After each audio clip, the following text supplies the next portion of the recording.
Bismillahirrahmanirrahim. Assalamualaikum warahmatullahi wabarakatuh. Selamat pagi Ananda semua. Salam sehat selalu.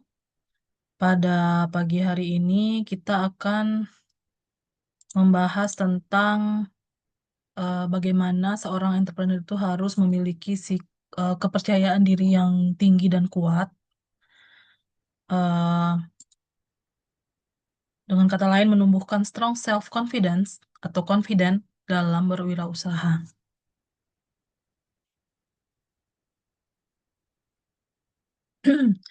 Menumbuhkan kepercayaan diri yang kuat atau strong self-confidence dalam berwirausaha merupakan fondasi penting bagi kesuksesan seorang entrepreneur.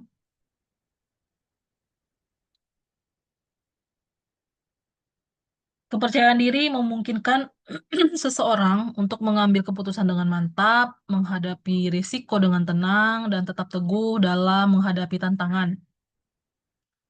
Dalam dunia bisnis yang penuh dengan ketidakpastian seperti yang kita lihat dan kita alami pada zaman ini, pada masa ini, seorang wirausahawan yang percaya pada kemampuan dan juga visinya akan lebih mampu meyakinkan investor, pelanggan, dan juga mitra kerja.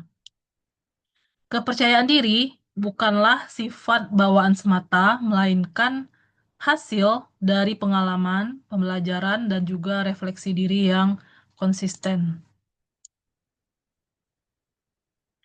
Untuk membangun self-confidence, penting bagi wirausahawan untuk menetapkan tujuan yang jelas dan realistis, serta merayakan pencapaian sekecil apapun. Jadi, ketika ada suatu pencapaian, itu berilah apresiasi pada diri sendiri kalau sudah punya perusahaan atau usaha baik itu skala kecil, menengah, ataupun sudah skala besar, itu rayakan pencapaian sekecil apapun. Apresiasi, berikan apresiasi. Setiap keberhasilan, sekecil apapun, memberikan bukti nyata bahwa mereka mampu dan ini memperkuat rasa percaya diri. Selain itu, membekali diri dengan pengetahuan dan juga keterampilan yang relevan melalui pelatihan, mentoring, dan membaca literatur bisnis akan meningkatkan kompetensi dan juga rasa percaya diri. Lingkungan yang mendukung seperti komunitas wirausaha atau kelompok diskusi juga berperan besar dalam membangun mentalitas positif dan saling menyemangati. Jadi dapat kita simpulkan bahwa percaya diri itu sangat penting dalam menjalankan usaha. Penting bagi wirausahawan untuk mengelola pikiran negatif dan rasa takut gagal, mengubah pola pikir dari takut gagal menjadi belajar dari kegagalan adalah kunci utama dalam menumbuhkan kepercayaan diri yang tahan banting. Praktek seperti afirmasi positif, visualisasi kesuksesan, dan mindfulness dapat membantu menjaga keseimbangan emosi dan juga fokus pada tujuan. Dengan kepercayaan diri yang kuat, seorang wirausahawan tidak hanya mampu bertahan dalam persaingan, tetapi juga berkembang dan menginspirasi orang lain di sekitarnya.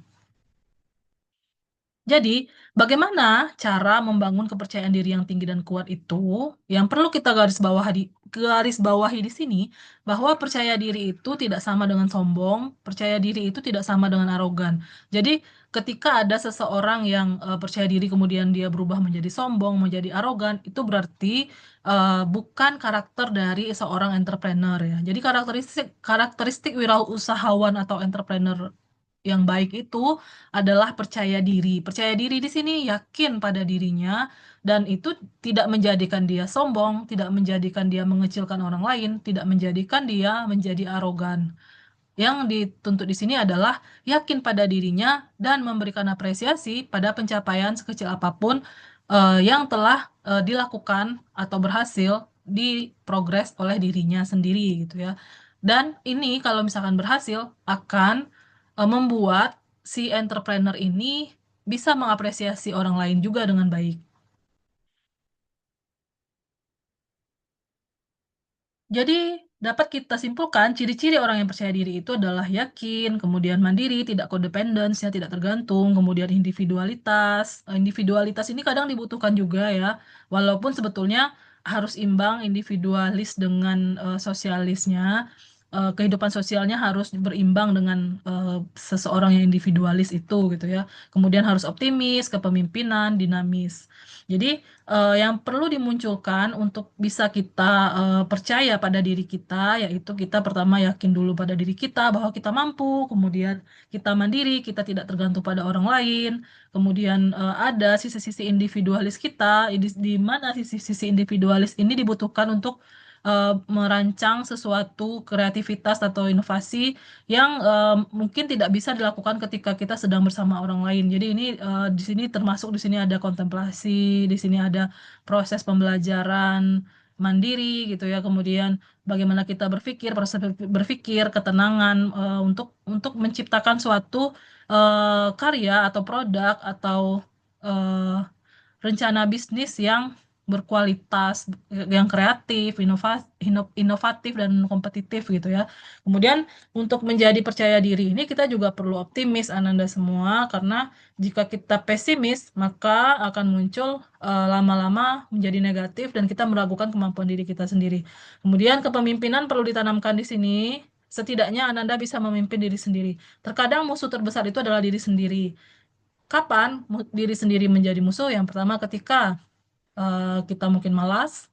Yang kedua ketika kita overthinking, tapi overthinkingnya lebih ke arah negatif, itu akan membuat kita menjadi tidak bisa apa ya susah melawan diri sendiri gitu ya. Kemudian ketika kita ada gangguan kecemasan atau ketika kita ada eh, apa namanya kita ingin melakukan sesuatu tapi diri kita seperti berat. Nah, itu perlu dilawan. Itulah makanya penting kepemimpinan terutama dimulai dari bagaimana memimpin diri sendiri, mengalahkan hal-hal negatif dalam diri sendiri, mengubahnya menjadi sikap-sikap yang positif dan kita tidak perlu mengharapkan validasi dari orang lain, cukup memberikan afirmasi positif pada diri kita. Itu akan membuat kita untuk mudah menumbuhkan karakteristik positif dalam diri kita. Kemudian yang paling penting juga adalah dinamis. Kita tidak boleh statis atau orang yang percaya diri itu kalau dia statis atau kaku maka akan sulit sekali untuk bisa memahami bahwa bagaimana dirinya ini untuk percaya diri dan adaptif gitu ya. Kalau misalkan statis, jadi diperlukan kedinamisan dalam diri seorang entrepreneur. Selanjutnya, jika sudah tumbuh rasa percaya dirinya, tentunya dia akan menjadi entrepreneur yang sukses. Bagaimana sih karakteristik entrepreneur yang sukses itu? Menurut Stanhope dan Burgess, ini karakteristik entrepreneur yang berhasil atau sukses itu yang pertama memiliki kemampuan mengidentifikasi suatu pencapaian sasaran atau goal dan memiliki kejelian atau vision atau pandangan ke depan ya dalam bisnis. Kemudian kemampuan untuk mengambil risiko keuangan eh, dan waktu. Kemudian memiliki kemampuan di bidang perencanaan, pengorganisasian, dan juga pelaksanaannya. Jadi bukan hanya mampu merencanakan, mengorganisir, tapi harus bisa melaksanakan. Eh, ini penting karena terkadang ada rencananya udah bagus, udah terorganisir, tapi delay, kemudian ada penundaan-penundaan, kemudian itu harus harus di manage lagi dirinya bagaimana untuk mampu melaksanakan apa yang sudah direncanakan. Itu tadi kepemimpinan untuk diri sendiri ya, bagaimana kita memanage diri sendiri agar mampu mencapai target-target atau sasaran yang sudah kita rencanakan, yang sudah kita apa namanya susun, sudah kita pertimbangkan dengan baik gitu ya. Selanjutnya penting sekali untuk bekerja keras plus cerdas ini ya, dan juga melakukan segala sesuatu yang diperlukan untuk mau dan mampu mencapai keberhasilan. Ingat ya, kerja keras dan kerja cerdas. Jangan sampai kerja keras tanpa smart thinking itu sama aja dengan nguli ya, Nanda ya. Bekerja keras aja, nggak mikir-mikir lagi gitu ya. Jadi akan capek sendiri. Kemudian mampu menjalin hubungan baik dengan pelanggan, karyawan, pemasok, penyedia modal, dan lain-lain. Itu adalah karakteristik entrepreneur sukses. Maaf. Nah, selanjutnya ada perilaku entrepreneurship di sini. bagaimana perilaku inti dari seorang entrepreneur? Jadi, entrepreneurship atau kewirausahaan bersangkutan dengan kemampuan seseorang untuk menciptakan lapangan kerja bagi dirinya sendiri dan juga orang lain dengan bersuadaya, dengan kemampuan diri. Jadi, di sini penting ya karakter dan kemampuan dan kualitas diri gitu.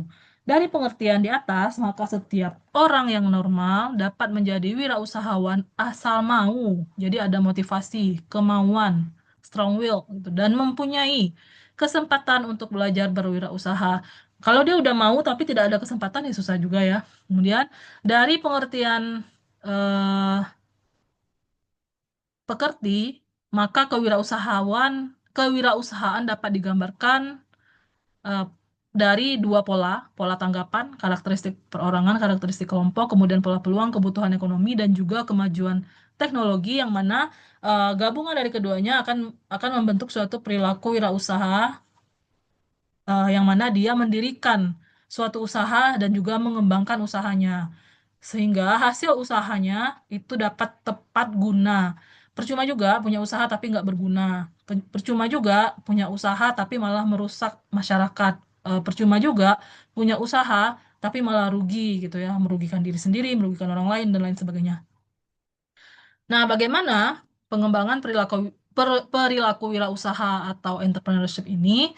Jadi yang perlu digarisbawahi bahwa teori perilaku itu berbeda dengan teori yang lain karena teori perilaku ini mengutamakan kemampuan yang bisa dipelajari dan dikuasai oleh orang yang akan menjadi entrepreneur atau wirausahawan. Berhasil tidaknya seseorang berwirausaha tidak ditentukan oleh faktor luar, tetapi sebagian besar ditentukan oleh dirinya sendiri. Kembali lagi tadi, memanage diri sendiri dengan baik. Kemudian teori perilaku hanya dibatasi oleh warisan sosial dan keturunan, sedangkan kewirausahaan adalah pilihan kerja, pilihan karir. Jadi bisa jadi sebenarnya ada nih ya teman-teman ibu udah kerja di bank misalkan ya udah sukses udah tinggi lah levelnya kemudian dia memutuskan untuk berwirausaha atau entrepreneurship kemudian dia resign dari bank itu eh, malah lebih sukses dan lebih menghasilkan banyak uang jadi itu pilihan ya pilihan kerja pilihan karir jadi ketika Ananda menjadi seorang entrepreneur itu adalah pilihan, bukan karena Ananda nggak ada pilihan lain nih, pentok nih. Enggak ya, enggak sama sekali. Kalau seperti itu nanti akan berat terbebani sendiri ya menjalankannya. Karena seorang wirausahawan itu dia semangat, dia memilih jalan menjadi entrepreneur itu dengan sadar gitu. Jadi tidak ada paksaan, tidak ada maksud kepentok nggak ada ini lagi nggak ada yang nerima saya kalau kayak gitu itu akan menjadi beban dalam menjalankannya dia stres sendiri menjalankan usahanya gitu ya nggak ada semangatnya nggak ada funnya gitu ya. Itu tidak disarankan Ananda jadi kalau seandainya Ananda menjadi entrepreneur itu bukan karena Ananda tidak diterima di mana-mana gitu ya kalaupun seperti itu kejadiannya maka Ananda perlu mengubah mindset maksudnya oh, saya tidak diterima nih, bukan karena saya bodoh, bukan karena saya tidak berkualitas, tapi karena eh, visi misi saya tidak sama dengan perusahaan itu. Nah, gitu ya. Jadi Ananda bisa mengubah mindset tadi yang misalkan kecewa tadi ya menjadi lebih positif ke afirmasi positif pada dirinya. Oh, mungkin saya bukan karakter saya ini tidak sesinkron dengan visi misi perusahaan gitu. Mungkin saya bisa mendirikan perusahaan saya sendiri karena saya punya karakter yang unik gitu ya dan bisa mengembangkan usaha saya dengan segala motivasi yang dan juga kemampuan dan juga skill yang saya miliki. Nah, kalau seperti itu mindsetnya, maka Ananda akan menjadi orang yang lebih strong, lebih menjalani usaha tanpa beban dan tidak tidak kecewa pada diri sendiri secara berlarut-larut gitu ya. Nah, untuk pengembangan wirausaha, kita bisa menciptakan peluang ekonomi dan peluang belajar kewirausahaan secara sengaja dan terencana. Oke, jadi dapat disimpulkan tentang percaya diri atau self confident yang mana ini adalah pokok bahasan di pertemuan kedua bahwa kepercayaan diri merupakan suatu paduan dari sikap dan keyakinan seseorang dalam menghadapi tugas atau pekerjaannya. Dalam prakteknya, sikap dan kepercayaan ini merupakan sikap dan keyakinan untuk memulai, melakukan, dan juga menyelesaikan suatu tugas atau pekerjaan yang dihadapi.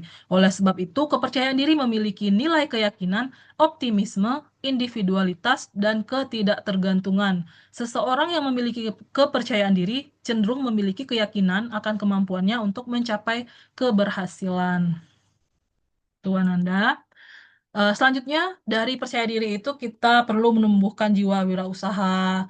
Yang pertama ada komitmen pribadi, yang kedua perlu lingkungan dan pergaulan yang kondusif. Ketika lingkungan dan pergaulan Ananda atau circle yang Ananda sekarang sedang jalani itu menurut Ananda tidak kondusif untuk bertumbuh, Ananda mulai bisa meninggalkan circle itu dan mencari circle baru dan juga lingkungan-lingkungan serta pergaulan yang lebih mendukung eh, ide-ide Ananda, gagasan-gagasan Ananda untuk bertumbuh, tuh ya. Jadi penting sekali nih memilih circle yang tepat untuk kita bertumbuh. Oke, bagaimana menumbuhkan mental wirausaha melalui komitmen pribadi?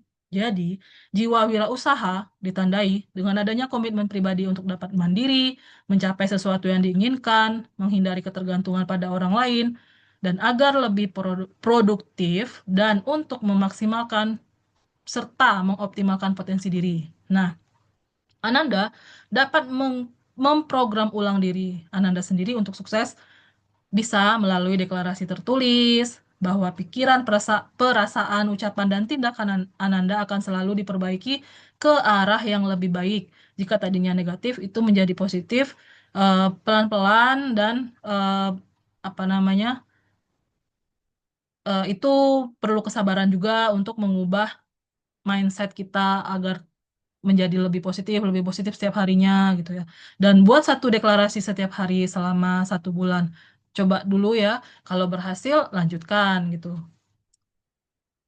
Kemudian melalui lingkungan dan pergaulan yang kondusif.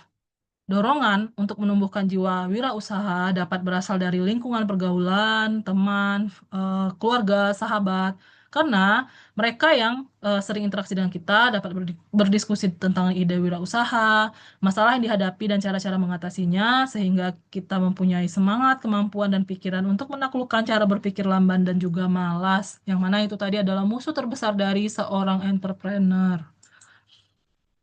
Oke, dalam menumbuhkan mental wirausaha ini, itu harus berkelanjutan, tidak bisa hanya seasonal, tidak bisa hanya musiman atau eh, sewaktu-waktu aja gitu ya, tapi harus berkelanjutan, continue. Pertama belajar, kemudian terus berlatih, trial and error gitu ya, gagal bangkit lagi, bertindak, kemudian sukses berkelanjutan. Ketika sudah bisa settle, tahu nih, oh ini gagal, oh ini rugi, gimana nih menutupi kerugian, kita udah bisa seperti itu, maka Ananda insya Allah akan sukses secara berkelanjutan pula ya, kalau udah settle bisnisnya. Oke. Dan penting ketika kita sudah sukses itu tetap memegang teguh etika wirausaha. Apa aja? Yang pertama, kejujuran, kemudian bertanggung jawab, menepati janji, disiplin, taat hukum, komitmen dan menghormati, serta terus mengejar prestasi.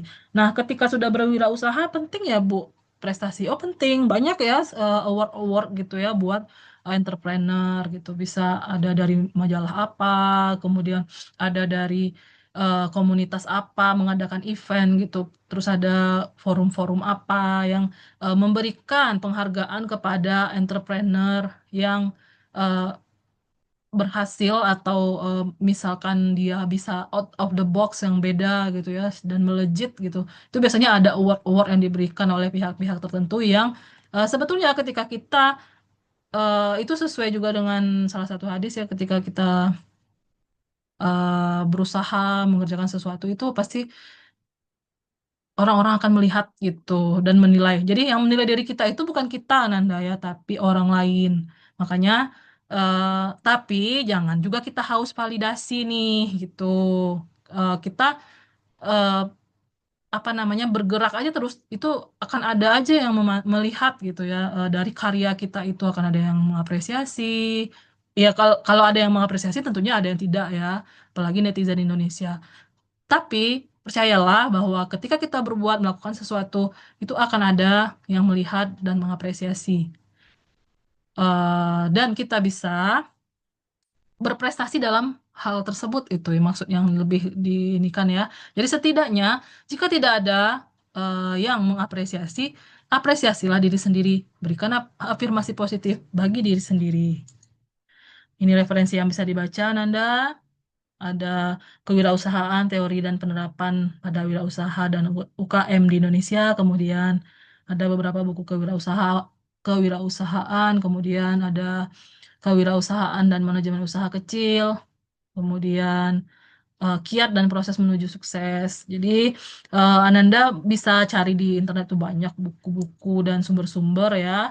Eh, jangan berhenti belajar karena tadi kita penting memperkaya literatur tentang entrepreneurship ini, kemudian literasi digital sekarang ini tidak tidak juga susah ya banyak ya dan itu bisa membantu Anda menemukan literatur-literatur tentang eh, kewirausahaan ini dan teruslah belajar. Kalau ada pelatihan jangan pelit apa berinvestasi ya. Jadi kalau kita bayar pelatihan itu sebenarnya kita nggak buang duit, kita nggak rugi, tapi berinvestasi. Investasi apa? Investasi untuk mendapatkan suatu ilmu, jadi investasi untuk masa depan itu ya. Tapi Ananda harus selektif nih memilih pelatihan mana, misalkan berbayar gitu kan ya. Oh ini nih kayaknya apa berkualitas gitu ya. Mungkin itu dari Ibu, demikian. Mohon maaf jika ada hal-hal yang kurang berkenan. Kalau ada pertanyaan silakan di grup. Selamat pagi, Assalamualaikum warahmatullahi wabarakatuh.